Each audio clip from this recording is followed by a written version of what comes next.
How are you seeing bias sort of emerge in AI, or there's lots of conversations around it, maybe more conversation than maybe evidence per se. But how are you seeing that the notion of bias emerging in the AI world in conversations that you're having, organizations that you're working with, in terms of making sure it's inclusive and at the same time, to some degree factual, I guess you could say, right? As opposed to Yeah. skewed one way or another. What are you seeing there? I think that there is a lot of anxiety about it that's not necessarily being properly understood. And I always think about dashboards. People think that dashboards are the most objective data set. And of course, the decision about what you put on a dashboard is a highly subjective thing, right? Of Like Rob, you course. must, you Yeah, must, you know what you put on your dashboard in front of your board is it's yeah. a All choice. charts go this way, right? So yeah. Yeah.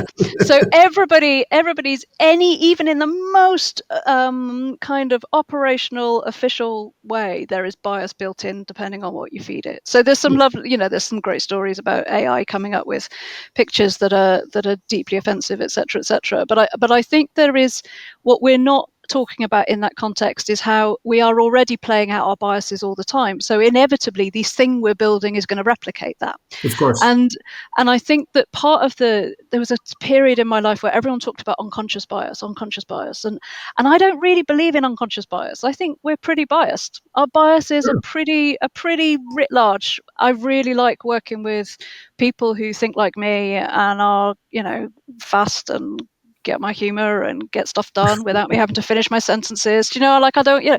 it's really, You gravitate to harmony, right? So of course you do. Of course you yeah, do. And I don't think that's inherently a bad thing, particularly when we're just getting through stuff. It becomes problematic when we start missing stuff, right? Every failure story across the globe, even 9/11, FBI weren't talking to CIA, and everything has this kind of like we're only talking to people like us.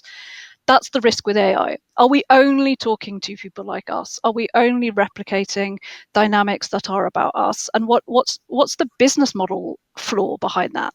Because when this expands faster than we can make it work, if certain communities go, this isn't working for me. This isn't catching what I need it to do. This isn't, then you're losing your market, right? So there's something about let's not mess this up this time.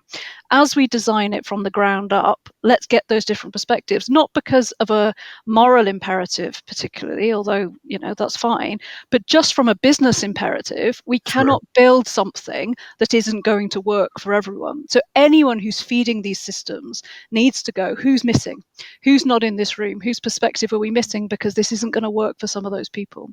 And we learned I do some great work with the military who design things to take into the field that are packed in razors or packed in CDs. And it kind of occurred to them that they should maybe pack things in lipstick, because not everybody will need a men's razor and a shaving foam can, right? That's not how to Yeah. carry the wad of cash anymore. So they kind of went, oh my God, well, what will women carry? And I was like, well, I don't think lipstick on the battlefield, boys, but let's go and talk. Should we go and ask them what they might carry? Oh, well, they Yeah. might.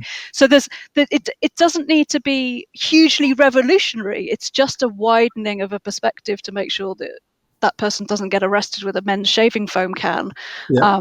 when they're in the field, right? So it's not about Yeah. making her feel good inside. It's just about good business sense.